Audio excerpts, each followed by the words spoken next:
Okay, class, this is your lecture video for Monday, September 14th. This is just for my first, fourth, and seventh period classes. I did a different one for my honors classes. So we had some problems on the document of the week, that is for sure. And we're going to deal with those now. But if you waited to the last minute to get those turned in and then you ran into trouble and we didn't have time to correct it, then I'm afraid you're going to have a little bit of a lesson learned there. Now, that's okay. That's like life. I make mistakes all the time too. And, you just hope they aren't giant ones, and missing a document of the week isn't a giant one. But some of you reached out right away Wednesday and Thursday, and they said, oh, watch the video again. And I think I had 15 people say, oh, yeah, I got it right after I watched the video again. But for those who emailed me 2 minutes before it was due, it just was a little too late for you to have that chance to watch that video. But if you guys keep up in the Google Stream every single day, because we have school Monday through Friday, even if we're not live, we have class Monday through Friday posted. If you watch the videos, you're going to be all set because the videos showed you exactly how to turn it in. So we're going to make another one, and that's really what we're going to focus on today is your document of the week, because you have another one due this week. Now, it's assigned today, and you may turn it in all the way up until the start of your class on Friday. But you would be crazy to wait till Friday. As a matter of fact, today would probably be the easiest day to do it. Just get it done today. If you have any problems, you can ask me on Tuesday or even later today. And then you'll have plenty of time to get them answered and get them in. Because we've just got to make sure you have a certain competency with getting these turned in. And I know that it can be tough, but that's why we made the how to turn them in videos and the how to write them videos. So we're going to go over it again. And we're going to make that the big focus for today. Today, so far in class, you have 20 points. That's all we have in class. We had a practice test, and we had your sort of practice or fake document of the week. Each one was worth 10 points. Again, if you missed the document of the week, we're kind of stuck. If you didn't do the test, I'm going to keep that file open because I really need to have that data about you on that pretest. So I'll still give you credit for that, and you can at least get that done. We'll compromise there. Notes are going to be happening soon, but let's get to the document of the week. So I'm going to use my fake account to show you a few things, but first we're going to look at some documents. Now, this is not the document of the week you're going to be writing about. This is one we're going to look at as sort of a practice, okay? And then I'm going to show you the one you will be writing about, okay? So I want to be clear. This one actually it's important to know for the one you're going to write about, but is not the one. So I would give you, for a typical document of the week, I would attach a document like this. And it's a letter that this a future president's wife, Abigail Adams, wrote to her husband, John Adams, while he was writing the Declaration of Independence, or while he was part of a committee writing the Declaration of Independence. Now, if you get an assignment like this, if you get a document of the week like this, there are a few things you need to do. So we're going to look at a guide, and I attached this today too. And this tells you exactly how to write a document of the week and what I take off points for and what the rules are. And I've shown you this before, but I'll put it in there again. And we're going to go down to what if it's a historical document that I assigned you. Okay, so that's what this Abigail Adams letter is. So it's a historical document I assign you. So if we look at this document, the source is what you have to write right after your name. Well, what's the source? The source is not Unit 1, Primary Document 1. That's just a label. The source is Abigail Adams' letter to her husband. Now, that's an awful lot of writing if you write all this. So you could just write Abigail Adams' letter. That's your source. So what would that look like? Well, we go back to the guide. You put your name at the top. So whatever your name is, you write right here at the top of your document of the week. And instead of, because in my example, I'm using Dr. King's letter, you would be writing Abigail Adams' letter. Okay? Now, the next thing you do is a summary, or basically a thesis. And by the way, I would literally write summary.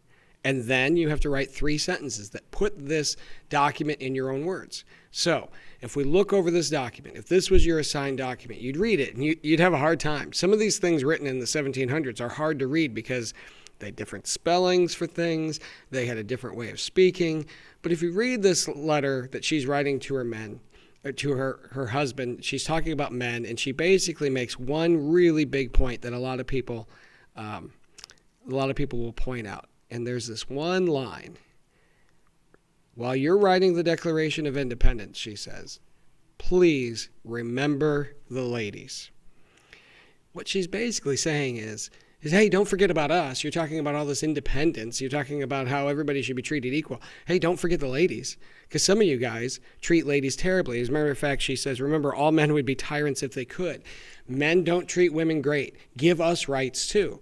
She is talking about something that, in a way, doesn't happen, or she's talking about rights that don't even happen until like 1920, things like the right to vote.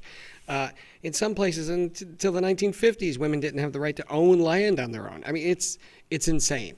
So she's saying way back in 1776, don't forget about the ladies.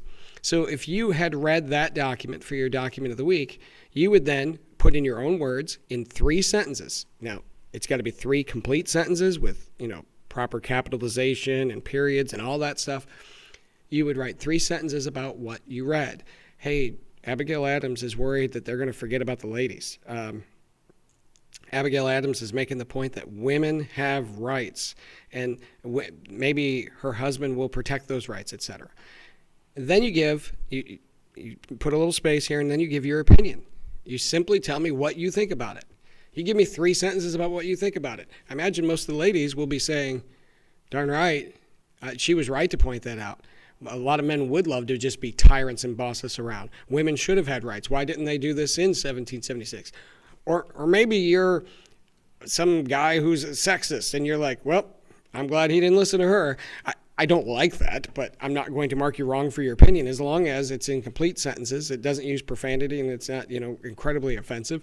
I'm not grading your opinion. I'm grading your writing. So 3 sentences for the summary, 3 sentences for the opinion, and then you do the challenge. The challenge whenever I give you a document of the week in class. So I'm giving you the document. It's a historical document. You have to just simply say, is this a primary or secondary document? Now, I'm going to teach this week, but basically, primary means it's original to the time. It's the original words. Secondary means, it's something removed, like it's a history teacher talking about it. Now, in this Dr. King example, notice it says this is a primary document. This was written by Dr. King. That's what the Abigail Adams letter is too. You don't have to write 3 sentences here. You can write 1 sentence. You would write for the Abigail Adams letter, this is a primary document. It was written by Abigail Adams. That's all you have to write. So let's take a look at the document you are going to be reading about this week, and then I'm going to remind you how you would turn it in. Okay? So here's the actual document you're writing about this week, and this is attached below. This is a teacher at a very prestigious school, Janelle Collette, and she is writing about that letter we just talked about. And so she gives her opinion of how important this letter is, and she even gives you an idea of what John Adams said back. So your job is to read this document. Now, once you've read it, you then are going to turn in your document of the week summary. I'm going to walk you through how to do that again. I'm going to use my student account. Now, this will appear as an assignment in classwork and in stream, but I'm going to show you how to turn it in again because this is Friday when I'm recording this. I put it in this class that doesn't really have any students, so I made up this fake post, but I put this assignment that you would have, okay? So you can read it right here in the stream, and you can click on it, and it'll show up, and you can read it. But when you're ready to write about it, you'll go to classwork, okay? You'll go to document of the week number 2. You've already read it. You're going to click View Assignment. Once you click View Assignment, you click this magic button. You're going to add or create. I know that you're doing it wrong when you ask me permission to edit this. I don't want you to edit this because I don't want you to write on it. I need it to be the same for every student. What you're going to do is add or create your own document that'll be attached to my version of it. So you hit Add or Create, then you click Create New Document. Now, it automatically is going to let me know that you, because you're logged in with your email, see this is my student account with Chris Hemsworth over there in the corner, it automatically lets me know, oh, you have this. So what are you going to do? Well, You're going to go to the right-hand side, and you're going to put in your name. Johnny, student. And then you're going to put in your source. All right, what's the source? Let's see. Let's go back to, well, I guess we can open it up again. What is the source? Janelle Collette analysis of the above mentioned letter. Okay? So we're going to put J. Collette analysis. That's my source. I summarized it. And by the way, if I'd misspelled analysis, it would underline it. And you know what you should do if it's underlined because you've misspelled it? Correct the spelling. Okay. So there's my name and there's my source. Perfect. I'm partway done already. Then I'm going to write a summary. I'm literally going to write summary because I think it's easier for me to remember that way. And this is where I just put this in my own words. I put this in my own words. You don't literally write this. Write basically your own version of what Janelle Collette says. And this has to be a minimum of 3 sentences. And sentences have capitalization at the beginning and they have a period at the end. By the way, where I wrote 3 sentences isn't even a sentence because there's no verb there. But you would write out a summary in your own words. You might have to read it a couple times to understand it. I'm trying to stretch you a little bit, make you read a little history. So you do your summary. After you do 3 sentences for your summary, you do your opinion. Okay? Tell me what you think about this writing. It's hard for me to type one thing and say another. You can even put in your opinion. I didn't understand this. I don't understand this sort of language from this era. It was too old-timey or whatever. You're giving me your opinion. I'm only going to grade you on whether or not you had 3 complete sentences and whether or not those sentences, had punctuation and capitalization, etc. That's your opinion. Now, the summary I'll grade, if you didn't summarize it very well because you didn't read it, I'm going to get on you about that.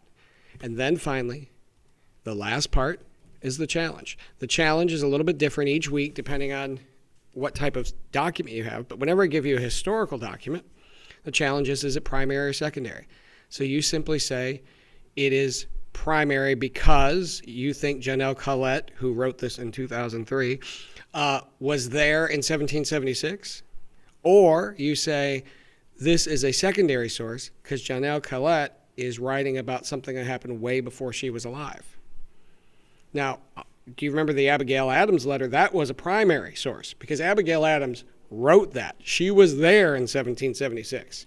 You have to write primary if you think Janelle Collette, who again wrote this in the 2000s, if you think that she was there in 1776, it's primary.